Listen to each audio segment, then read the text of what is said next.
విజయోస్తు విజయోస్తు శతవత్సరాంతం దిగ్విజయమంటుంది స్వర్ణ పతాకం క్షమయేవ జయతే సద్గుణోపేతం చంద్రన్న కీర్తికి శుభమస్తు నిత్యం.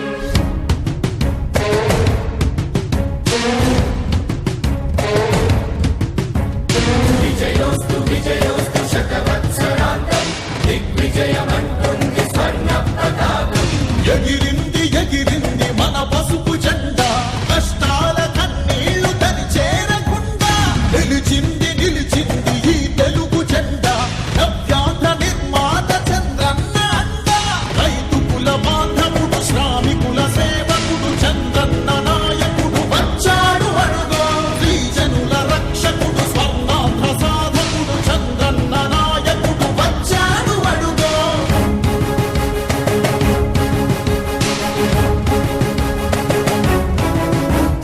సుజలం సుఫలం మా తెలుగు దేశం, సుజలం సుఫలం మన తెలుగు దేశం.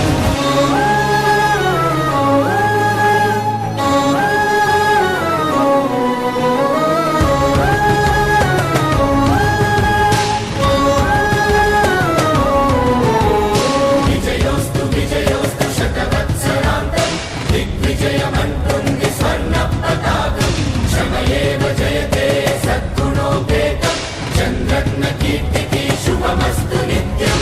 శ్రీకాకుళం నుండి చిత్తూరు దాకా సిరులెన్నో సృష్టించి భవిత చూపాడు. 13 జిల్లాల ప్రగతి రథసారథిగా అలుపన్నదే లేక శ్రమించువాడు. గోదారి పరుగుల్ని కృష్ణమ్మ పొడి చేసి మన సీమ తల్లి దాహాన్ని తీర్చాడు. విను వీధిలో విజయ నగరాన్ని వెలిగించి కదలి రాయిగా యువత కదలి రాయిగా తెలుగువాడి గుండె కేక అమరావతి ఏరువాక ఆంధ్రదేశ భాగ్యరేఖ చంద్రబాబు ఏలిక.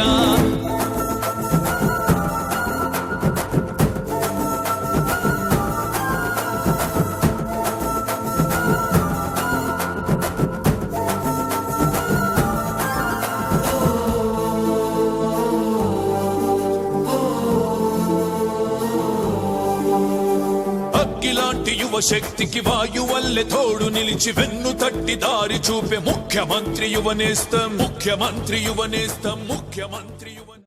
అలాగే చంద్రని రాష్ట్రం కోసం, ఈ రాష్ట్ర భవిష్యత్తు కోసం పలాసలో తెలుగుదేశం పార్టీ జెండాని ఎగరేయాల్సినటువంటి అవసరం ఉందని మరొకసారి మీ అందరికీ కూడా తెలియజేస్తున్నారు. మీరందరూ కూడా చూస్తున్నారు, రాష్ట్ర పరిస్థితులు గమనించారు. రాష్ట్రం ఎన్ని కష్టాల్లో ఉన్నా సరే చంద్రబాబు నాయుడు గారి దయతో అనేకమైనటువంటి సంక్షేమ అభివృద్ధి కార్యక్రమాలు చేశారు. 200 రూపాయలు వస్తున్నటువంటి పెన్షన్ ని ఏ ఒక్కరం కూడా అడగలేదు. అయినా మన బాధల్ని తెలుసుకొని 10 రెట్లు పెంచి 2000 రూపాయలు చేసినటువంటి ఘనత మన ముఖ్యమంత్రి నారా చంద్రబాబు నాయుడు గారికే దక్కుతుంది. రేపు ఆయన వచ్చిన తర్వాత 2000 రూపాయల పెన్షన్ ని 3000 రూపాయలు కూడా చేయబోతున్నారని తెలియజేస్తున్నారు. పసుపు కుంకుమ కార్యక్రమం చేశాం, ఆడపడుచుల కోసం చేశాం. చంద్రబాబు నాయుడు గారు 1 కోటి మంది మహిళలకి అన్నగా నిలబడ్డారు. ఏ కష్టం వచ్చినా నేను చూసుకుంటానని మాటిచ్చి మాట మీద నిలబడి మొట్టమొదటిసారిగా డ్వాక్రా సంఘాలకి 20,000 రూపాయలు వాళ్ళ అకౌంట్ లో వేసినటువంటి ఘనుడు అన్న చంద్రన్నని తెలియజేసుకుంటున్నాను. రైతులకి రుణమాఫీ కార్యక్రమం చేశాం, అన్నదాత సుఖీభవ ప్రోగ్రాం పెట్టాం. 1000 రూపాయలు వాళ్ళ అకౌంట్ లో పడ్డాయి. మళ్ళీ నిన్ననే మనకు అందినటువంటి శుభవార్త 3000 రూపాయలు రైతుల తాలూకా అకౌంట్లో వేసి వాళ్ళ వ్యవసాయాన్ని చక్కదిద్దుబాటు చేయడానికి చంద్రబాబు నాయుడు గారు కృషి చేస్తున్నారని తెలియజేస్తున్నారు. పలాస నియోజకవర్గం అంటే మనం మాట్లాడాల్సినటువంటి ఇష్యూ తితిలి తుఫానులో మీరందరూ కూడా చూశారు. ఏ నాయకుడు రాకపోయినా సరే మనకి అండగా చంద్రబాబు నాయుడు గారు నిలబడ్డారు.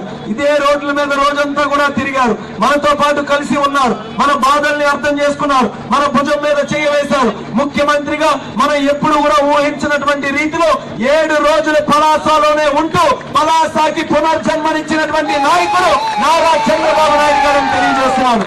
ఎంతో కష్టం చక్కనైనటువంటి కార్యక్రమాలు అమలు చేయాలని రాత్రనక పగలనక 5 సంవత్సరాలు కూడా కష్టపడ్డాడు. మనకి ధర్మం ఉంది కదా, మనకి మానవత్వం ఉంది కదా, మన కోసం కష్టపడినటువంటి నాయకుడు నాయకుడిని మళ్ళీ గెలిపించాల్సినటువంటి బాధ్యత కూడా మనకు ఉందని రేపు ఎన్నికల్లో మనం నిరూపించాలి.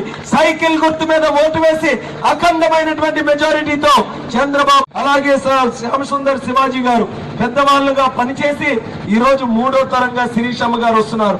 శిరీషమ్మ గారు పోరాడారు కాబట్టి రాష్ట్రంలో ఒంటరి మహిళలందరికీ కూడా పెన్షన్లు వస్తున్నాయన్నది కూడా తెలియజేస్తున్నారు.